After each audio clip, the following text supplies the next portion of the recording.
بسم الله السلام عليكم cashirkan waxaan doonayaa inaan ku sharxo jajabka uu hooseeyuhu siman yahay amaba fractionka uu hooseeyuhu siman yahay adding fractions with common denominator ayuuna af English ku noqonaya marka tusaalahan oo kale si aad u fahanto haddaan haysano hal loo qaybiyay 5 lagu daray hal loo qaybiyay 5 meeshan waxaan ku haysanaa 5 halkanna waxaan ku haysanaa 5 marka labada jajab ee aan haysano labadaba hooseeyahoodu wuu siman yahay oo waa 5 kana waa koreeyo sida taqaanaan halka marka xisaabta noocan sida loo xaliyo waxa weeyaan way ka duwan tahay jajabka uusan hooseeyihiisu sinayn marka khadkii ayaad dhiganaysaa ama line-kii kadibna labada 5 ee hooseeyaha ayaad mid soo qaadanaysaa hal 5 baad qoraysaa kadibna waxaad sameynaysaa labada lambar ee kore ayaad isku daraysaa waxaan leenahay hal lagu daray hal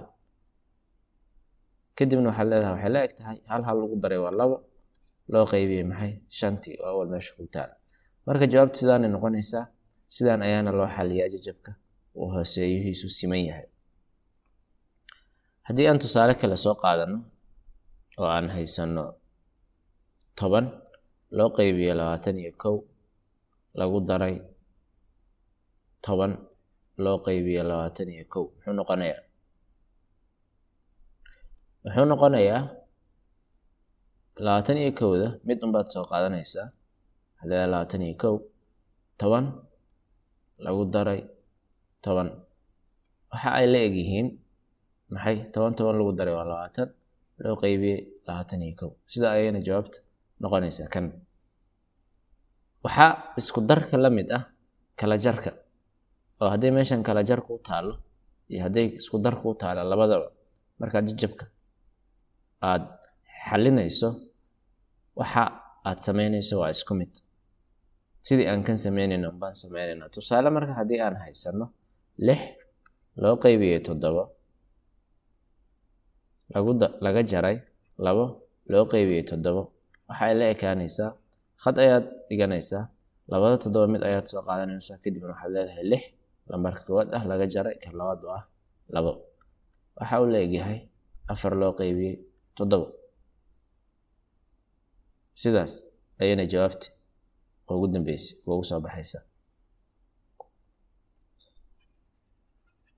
haddii aan sidoo kale haysano 5 loo qaybiyay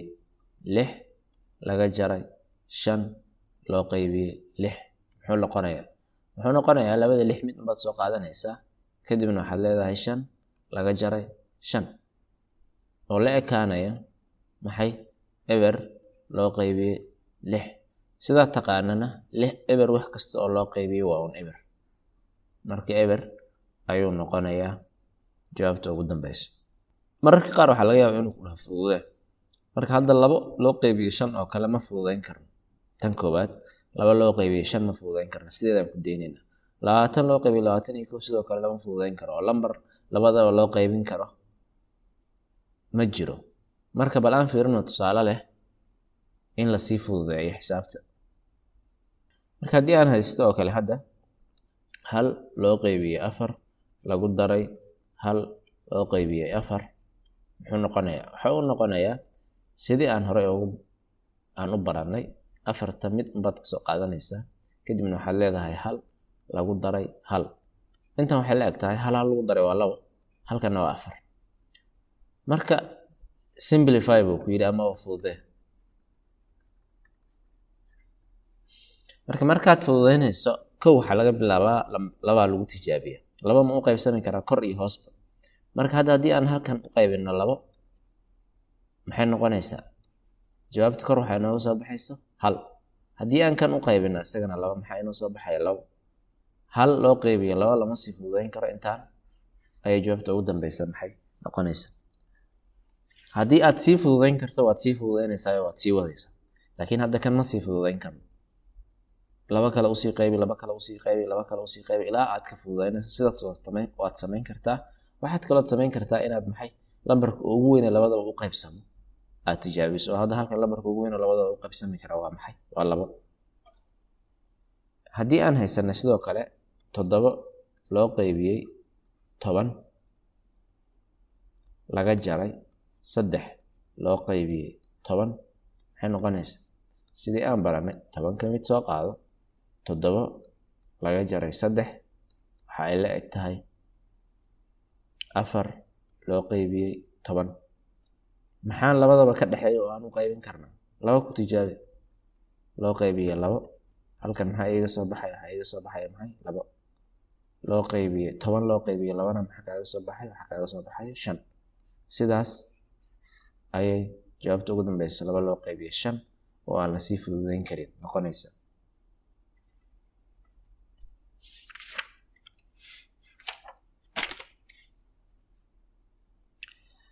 haddii aan haysano 19 loo qaybiyay 20 laga jaray 7 loo qaybiyay 20 waxay noqonaysaa 20 ka soo qaado 19 7 ka jar waxay noqonaysaa maxay 12 loo qaybiyay 20 marka waa inaan fududeyno si aan u fududeyno maxaan sameynaynaa waxaan awoodnaa inaan sameyno inaan dhahno 2 u qaybi halkana 2 u qaybi marka 12 haddaan 2 u qaybino waxay noqonaysaa 6 20 haddaan 2 u qaybinana waxay noqonaysaa maxay 10 wali waan sii fududeyn karnaa 2 aan u sii qaybin karnaa 2 loo qaybiyay 6 iyo 2 loo qaybiyay 10 oo isdul saaran 2 loo qaybiyay 6 waxay noqonaysaa 3 2 loo qaybiyay 10 waxay noqonaysaa maxay waxay noqonaysaa 5 marka jawaabta ugu dambaysa fududeynta ugu dambaysa tan ayay noqonaysaa ogow hadda waxaad sameyn kartaa marka koowaad inaad u qaybisaa maxay 4 labada dhinacba waa 12 loo qaybiyay 4 loo qaybiyay 20 loo qaybiyay 4 ayay noqonaysaa oo nafsi natiija ayay ku siinaysaa ama isla natiijada ayaa ku soo baxayso oo 4 hadii loo qaybiyo 12 hadii loo qaybiyo 4 waa 3 20 hadii loo qaybiyo 4 waa 5 marka labadaba waad sameyn kartaa kii ku fudud inta badan adag tahay xoogaa in la helo lambar weyn oo labadaba u qaybsamaya inaad hesho marka hadaad heli karto samee hadii kalena 2 ku tijaabi markasta 2 ilaa aad maxay hadii 2 u qaybsami weydana ku tijaabi 3 iyo 5 iyo lambarada kisiga hadii aan haysano hadda tusaale kale oo ah 41 loo qaybiyay 50 lagu daray 19 loo qaybiyay 50 maxay la ekaanaysaa 50 hal baad soo qaadanaysaa kadibna waxaad leedahay 41 lagu daray 19 waa maxay waa 60 marka waxaan sameyn karaa labadaba inaan u qaybiyo maxay 10 halkan u qaybi halkana 10 u qaybi maxaa ku soo baxay 60 hadii 10 loo qaybiyo eberkii waa isla baxayaan hal 6 loo qaybiyana waa iska 6 kadibna sidoo kale eberkii waa isla baxayaan hal loo qaybiyo 5 waxay noqonaysaa maxay 5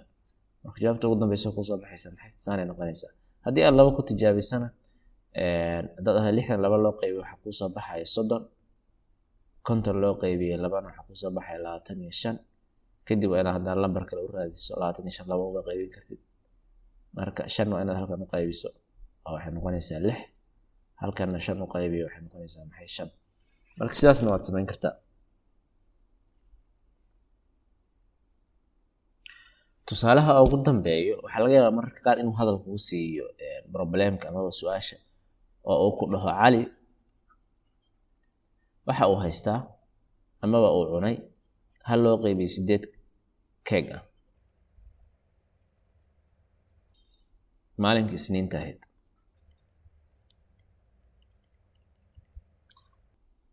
Talaadadii waxa uu ku yiri oo Isniinta ku xigtay wuxuu cunay haddana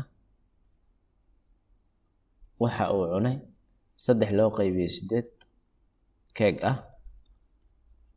ayuu Talaadadiina cunay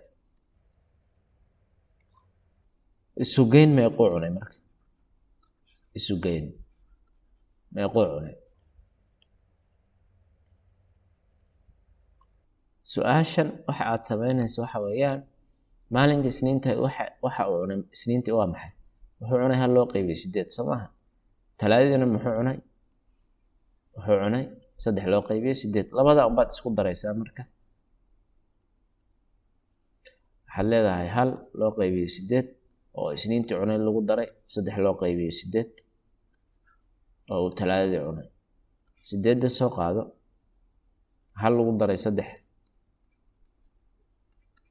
waxay noqonaysaa maxay 4 loo qaybiyay 8 waad fududeyn kartaa oo waxaad u qaybin kartaa halkan 4 waxaa kaaga soo baxaya 1 halkan haddaad 4 u qaybiso waxaa kaaga soo baxaya 1 loo qaybiyay 2 jawaabta ugu dambeyso